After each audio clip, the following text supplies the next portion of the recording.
Riding the wave right into another big hour here of the program. Glad to have you along for the Steve Gruber Show. Remember, it can inspire great feelings of joy about America. So be careful with that today as you have a big smile because you're an American. Keep that in mind. Thank you for being here. We're fighting for you from the foxhole of freedom every single day. Here are three big things you need to know to start this hour. Number one, a coalition of dozens of groups urging Congress to reverse the Biden-era EPA approval of California's ban on gasoline cars. Yeah, we'll stop that nonsense in its tracks. Number two, on the markets, another quiet day, it seems, as Wall Street has settled down. The market's up a little bit yesterday. Looks like it'll be up a little bit today at just under 41,000 for the Dow.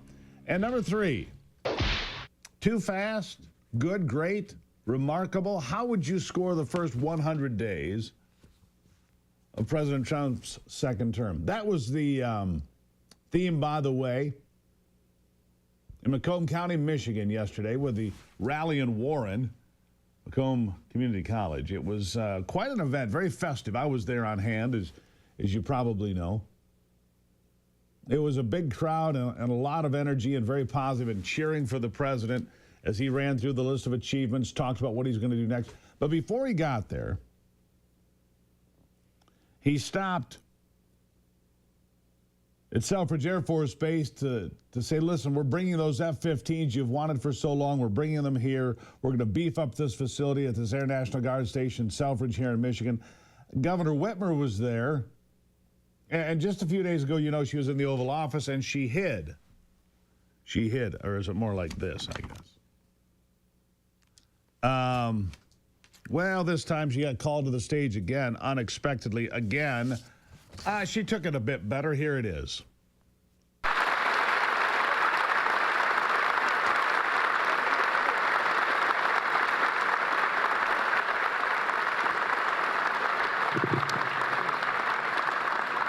Well, I hadn't planned to speak, but I'm on behalf of all the military men and women who serve our country and serve so honorably on behalf of the state of Michigan. I am really damn happy we're here to celebrate this recapitalization at Selfridge.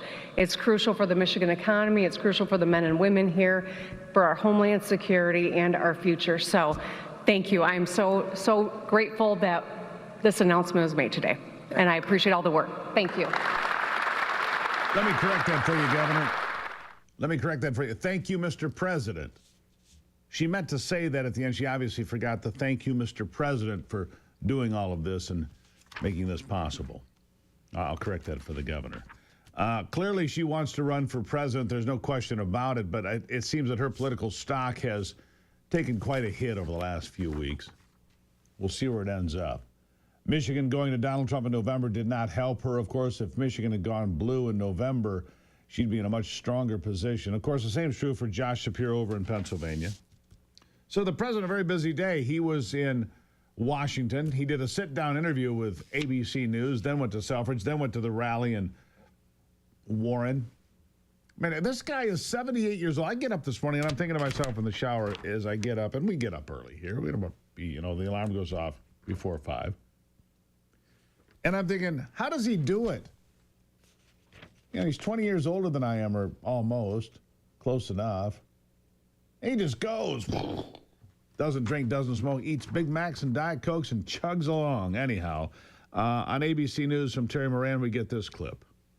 I want to ask one question about Defense Secretary Pete Hegseth. There's a lot of turmoil at the Pentagon right now. There's the signal chat with his wife on it where he's discussing that attack in Yemen. There's another signal chat discussing the attack on Yemen. There's a reporter accidentally involved.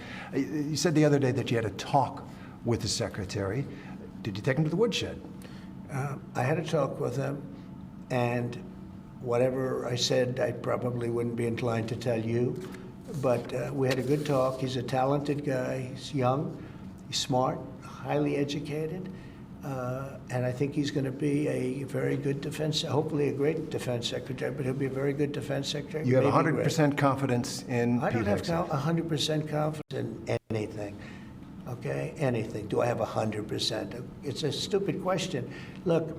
It's a pretty important position. No. You don't have 100%. Only a liar would say I have 100% confidence. I don't have 100% confidence that we're going to finish this interview. to have 100% confidence? I'm going to put up with you for a few more minutes, pal. Terry Moran, whatever his name is. Just another network. They're like cookie cutter. Just print them out. I did see Scott Jennings last night, though, and said hello to him. I told him he brings me joy. He smiled. I said, hey, would you come on the program? Well, I can't be on television, but I can be on radio. Scott Jennings, who fillets the folks on CNN regularly, had a chance to meet him. And every bit as amiable in person as you would expect him to be. A little smile on his face, glad to be there. In fact, the president brought him up on stage just for about 20 seconds to say hello to everybody last night, which was interesting because he was there on the main platform working for CNN. So that was interesting. Scott Jennings, you should certainly follow him on X. Follow me on X today if you haven't. And how about a little bit more flavor from the rally itself, just because I thought it was, interesting. Here it is. To keep my promise to the great state of Michigan, I terminated Joe Biden's insane electric vehicle mandate where you were mandated to buy an electric vehicle. You were mandated within just a few years to buy an electric vehicle. How about that? And you know what? They're great, but people don't. Not everybody wants them. You got to be able to buy a hybrid, a gasoline-powered car. You can buy lots of different cars, but you can't be mandated to do anything. And I've already proudly imposed a 25% tariff on all foreign automobiles. Any foreign car, like they do, Todd. This is going to create more jobs in this state and this country. And to help these automakers bring their factories home as rapidly as possible, I've just signed an executive order to give partial tariff rebates to any company that assembles its cars right here in the U.S. In other words, if they can't make it in time because they have to do it here, otherwise they haven't, I'm giving them a little bit of a break, right? They took in parts from all over the world. I don't want that. I want them to make their parts here. But I gave them a little bit of time. It's 15% and then 10% of the parts, so it's not so bad. Somebody would say, oh, well, that's a change in parts. It's not. It's called a little flexibility. The guys were crying. They love it. Everything's good. But just in case we can't get everything in time, we gave them a little bit. So it's 15% of the parts, and then it's 10% of the parts. We give them a little time before we slaughter them if they don't do this. All right, and that was a good taste of what was going on there. Hey, by the way, would you trade 30 minutes for an extra $750,000 in your IRA? Join Terry Sawchuk for a live interactive webinar. You can learn how Sawchuk Wealth helps people reduce investment costs by as much as 50% and better manage investment risk as tariffs and trade wars threaten the markets. Terry will answer all your questions and discuss simple changes that could put an extra $750,000 in your IRA by retirement. Go to sawchuckwealth.com/Gruber to find out more. sawchuckwealth.com/Gruber. You can register for the webinar. It's tomorrow. Or is it next Thursday? It's next Thursday, I guess. My mistake. You've got a little bit of time here. sawchuckwealth.com/Gruber. Get signed up now. $750,000 waiting for you.